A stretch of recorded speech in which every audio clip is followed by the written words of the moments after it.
Louvado seja o nome do Senhor, glórias a Deus, saudações a você que nos ouve agora, seja ao vivo, seja pelo YouTube, e nós realmente viemos aqui para adorar o nome de Jesus Cristo, porque Ele é o nosso Senhor e Salvador, e viemos aqui também para ouvir o que Ele tem para nos dizer, para ouvir a santa, sagrada, magnífica e perfeita palavra do Senhor.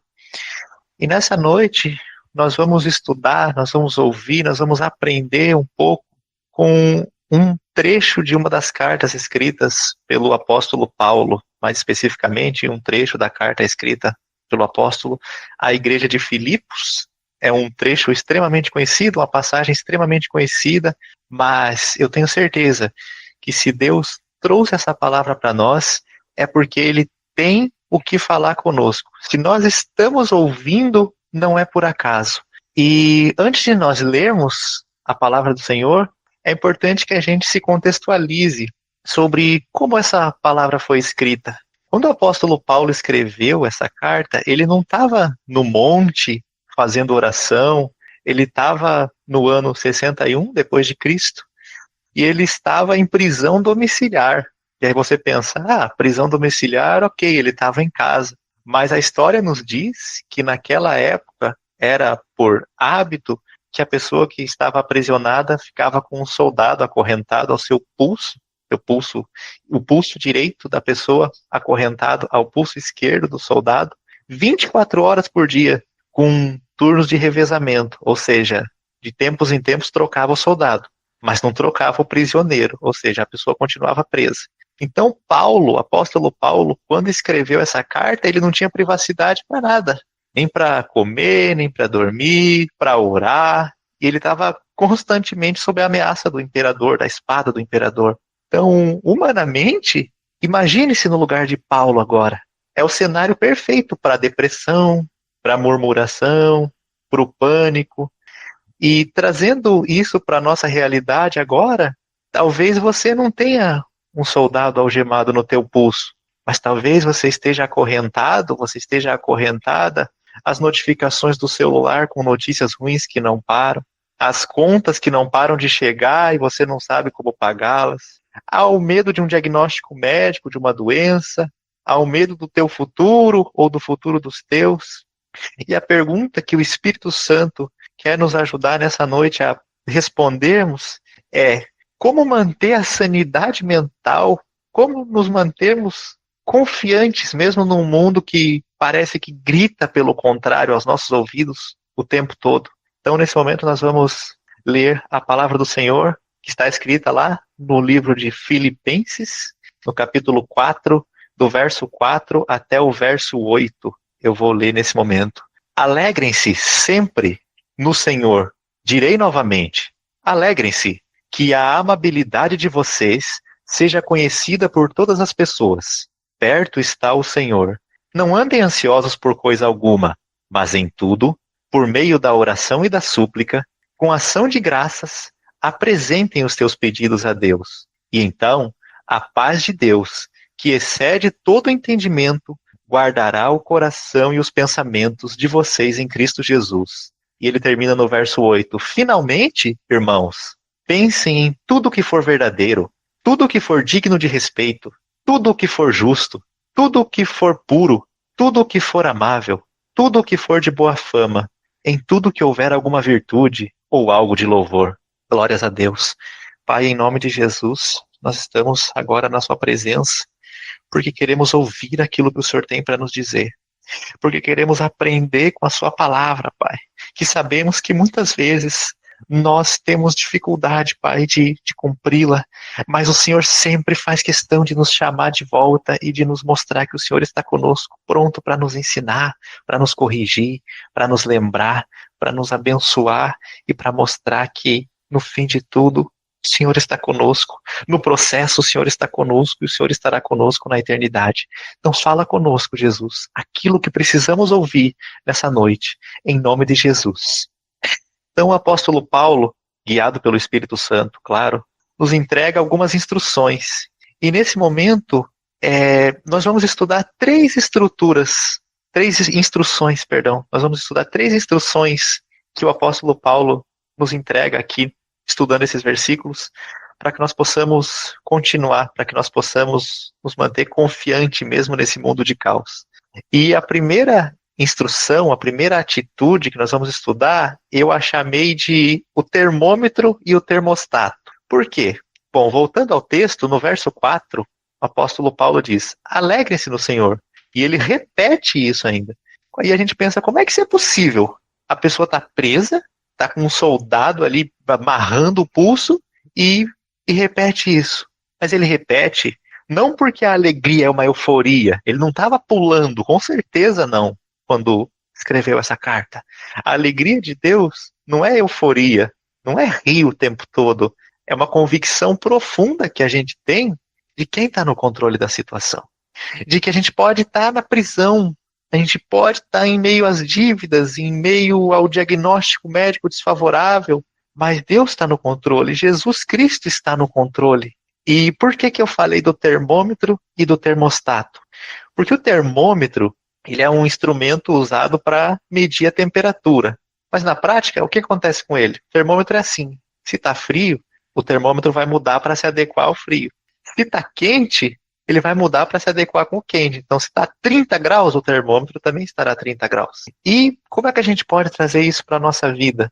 Num dia ruim, por exemplo, a gente sai de casa, vai trabalhar, aí naquele dia a gente vai desenvolver algum trabalho e acontece alguma coisa errada, alguém nos insulta por alguma coisa que a gente nem culpa tem, por exemplo. E a gente volta para casa bravo, furioso e xingando todo mundo e chutando tudo que tem pela frente. Ou seja, nós estamos nos adequando ao ambiente. Nós estamos sendo termômetros. Por quê? Porque o ambiente está quente, os problemas estão ali e a gente segue naquela temperatura. Mas Deus, aqui por meio da carta que ele inspira o apóstolo Paulo a escrever, nos chama para ser termostatos. E o que é o termostato? O termostato é aquele aparelho que tem no ar-condicionado que ele não aceita a temperatura atual. Então, como é que funciona? Pode estar 35 graus lá fora. Se o termostato está programado para 22 graus, ele vai ficar em 22 graus. Se ele está programado para 15 graus, ele vai ficar em 15 graus. Então, se nós, estudando a palavra do Senhor, estivermos confiantes, nós estamos programados para estarmos confiantes ali naquele caso, os problemas podem vir e eles podem até nos aquecer por fora. Mas o termostato, que é Jesus Cristo, que está nos chamando para que sejamos termostatos, no nosso interno, nós não estamos sendo aquecidos, nós estamos lá confiantes, porque sabemos que tudo vai ficar bem. É como se fosse um GPS, ou seja, imagine, por exemplo, agora que você foi numa viagem muito longa para algum lugar e você está voltando para casa. E aí você está voltando com o GPS, que ele está guiando você. E na estrada que você está voltando, está cheio de buraco e ainda começa a cair uma tempestade. E é assim que é a nossa vida. Ou seja, o que significa isso? Que a gente vai estar sempre alegre, sorrindo, com a alegria que a gente conhece como alegria? Não. A gente não vai sorrir para o buraco que está na nossa frente na estrada. A gente não vai sorrir para a tempestade que está caindo sobre a nossa vida. Mas o que a gente vai fazer? A gente vai continuar confiante e a gente não vai dar meia volta e falar, não, não vou voltar para casa não. Eu vou parar aqui mesmo, no meio da chuva, no meio da tempestade aqui nessa estrada, ou então, eu vou voltar para onde eu estava, não. A gente vai voltar para casa. Por quê? Porque você está confiando no GPS, no caminho. Então, que Jesus seja o nosso GPS. Que a nossa alegria não esteja na estrada, nas situações, mas que ela esteja no voltar para casa, no saber que Cristo está conosco. Até porque nós estamos treinando, porque um dia, para a honra e glória do Senhor, em nome de Jesus, nós ficaremos com Jesus Cristo na eternidade. E continuando no texto, o apóstolo Paulo diz, não andem ansiosos. Ele fala mais e diz, apresentem os seus pedidos a Deus. A palavra ansiedade aqui, no original, ela dava a ideia de ser estrangulado ou dividido, para vocês verem o peso que isso tem. Então é a ideia de tentar, basicamente, carregar o futuro com a força que a gente tem no presente. Eu vou repetir. É a ideia da gente tentar carregar o futuro com a força que a gente tem no presente. Então, para facilitar o nosso entendimento, eu faço uma analogia aqui com sacolas de compras. Imagine que você foi no mercado e você volta com várias sacolas. E dentre essas sacolas, colocaram por engano alguns produtos ali na sua sacola e ela está mais pesada que ela deveria estar. Então você volta com a sacola das dívidas, a sacola da doença, dos conflitos, e aquilo começa a pesar e você pensa, eu não vou conseguir chegar em casa, vai dar, tá pesando muito, eu vou ter que parar, vai arrebentar minhas mãos, eu não aguento mais. E aí Deus, Jesus Cristo, nosso Pai, chega do nosso lado e diz, ei, vem comigo só, me dá as sacolas e vem comigo, meu filho. Ele fala isso para nós. E o que que é a nossa oração, então, nesse caso? A nossa oração é quando a gente diz, Jesus, toma aqui a sacola, toma aqui os problemas, porque eu sozinho não estou dando conta mais não, Jesus. Está muito difícil aqui. Segura, por favor. E Jesus continua caminhando e nós seguimos atrás dele. Nós o seguimos, literalmente. Mas o problema é que muitas vezes nós aceitamos Jesus, mas nós continuamos ali com as sacolas nas nossas mãos. E Jesus está ali do nosso lado, estendendo a mão para nos ajudar. E a gente acha que pode resolver tudo com as nossas mãos, que a gente consegue segurar tudo e falar, não, Jesus, vai na frente aí só me mostrando o caminho, que dos problemas eu cuido. E isso é desconfiança. Então, se nós oramos, se nós entregamos, a gente deve soltar a sacola, porque ele veio, ele próprio disse, né? Então, assim, que nós não fiquemos com todos os problemas, com todas as sacolas, que nós fiquemos com aquilo que é da nossa responsabilidade, que é obedecer, seguir os passos que Deus nos manda seguir. Se ele fala, ó, sobe, sobe. Se ele diz, ó, aqui vai ter uma pedra, viu? Você vai ter que fazer força aqui e escalar essa pedra, mas continua. Mas fica tranquilo, que o peso maior ainda está comigo, viu? É a gente seguir, sabe? Não é dizer que, vai ser muito fácil, então, vou entregar aqui tudo para Deus e tudo vai estar resolvido, não. Mas é a gente compreender que Deus está ali e que o preço que ele pagou foi muito alto para que a gente queira fazer por nós mesmos. E a terceira instrução que Deus tocou no meu coração e que nós vamos estudar agora, eu chamei de a atitude do filtro de água. Por que a atitude do filtro de água? Já vamos entender. Mas, continuando, ainda retomando a instrução 2, nós falamos da oração, que quando nós oramos, nós entregamos as sacolas para Deus, os problemas para Ele. E qual que é a consequência de orar assim? Qual que é a consequência dessa oração? Talvez você esteja se perguntando agora. No verso 7 diz, a paz de Deus guardará os seus corações. Aqui a gente percebe que o apóstolo Paulo usa um termo que ele via todo dia na época. Um termo romano, claro, mas que traduzindo seria o guardar.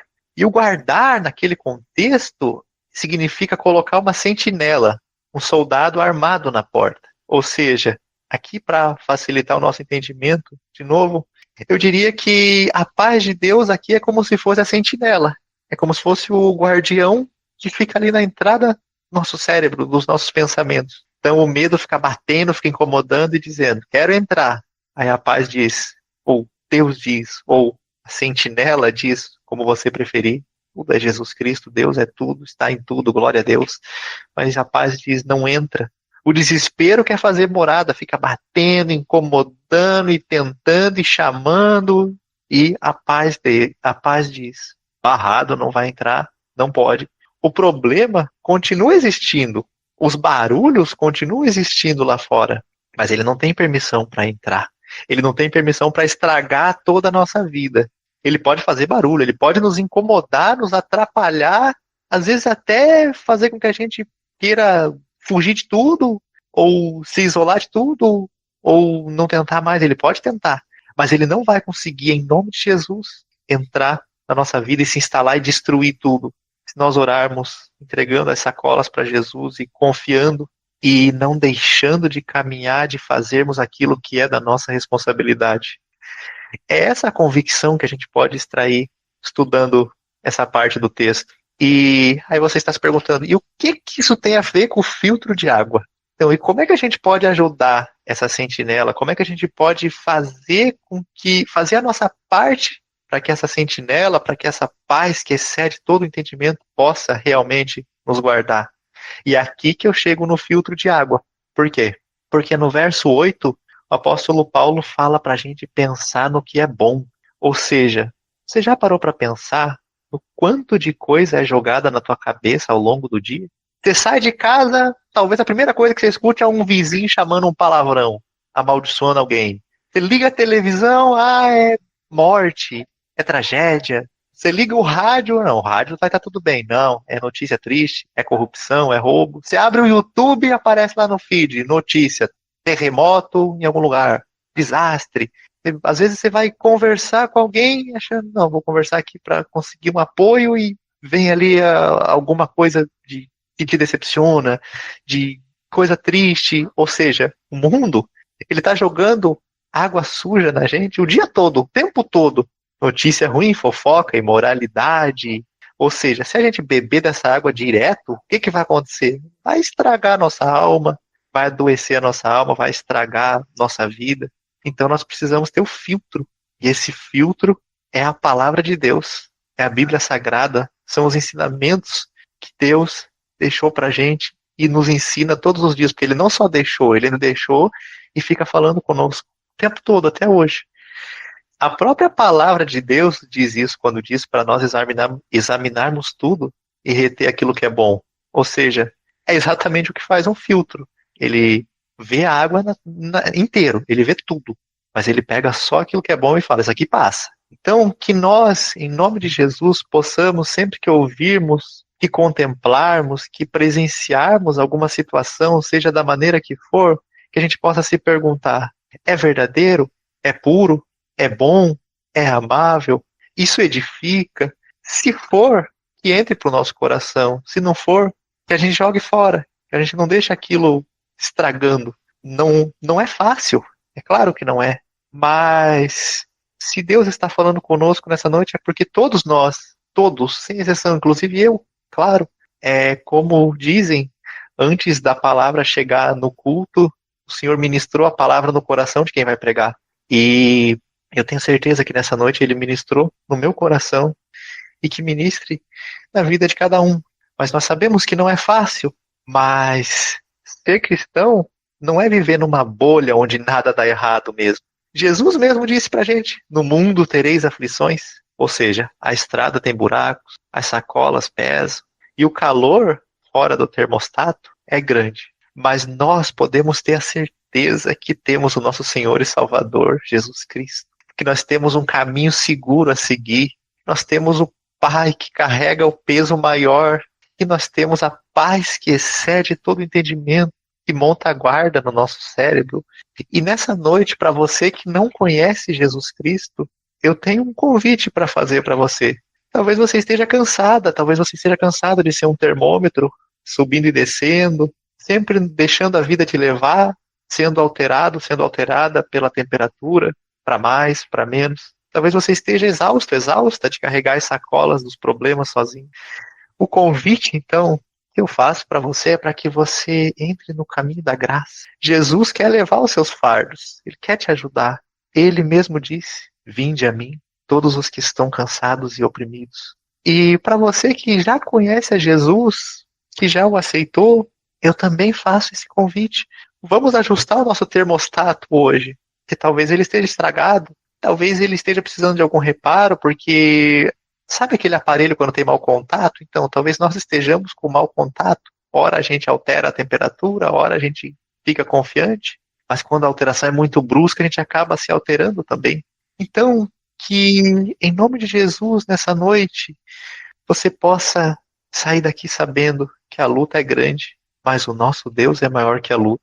Que nós não deixemos a ansiedade tomar aquilo que Deus comprou, pagando com o preço da própria vida dele por nós. E que nós saibamos que no final de tudo, há muito mais do que os limites da nossa mente podem enxergar. Não digo novamente que será fácil, mas eu afirmo com segurança que com Jesus o peso das sacolas é menor. Digo com certeza que ele nos ama e que ele tem poder para fazer da nossa fraqueza força, da nossa enfermidade testemunho. Então que a gente possa fazer a nossa parte, sabe? Que a nossa oração seja para que Deus nos dê a direção certa, nos mostre o que nós estamos levando que não deveríamos levar e deixar com Ele. Ou O que nós não estamos fazendo? Será que nós não estamos fazendo alguma coisa no caminho que Deus nos pediu para fazer? Que a nossa oração seja essa.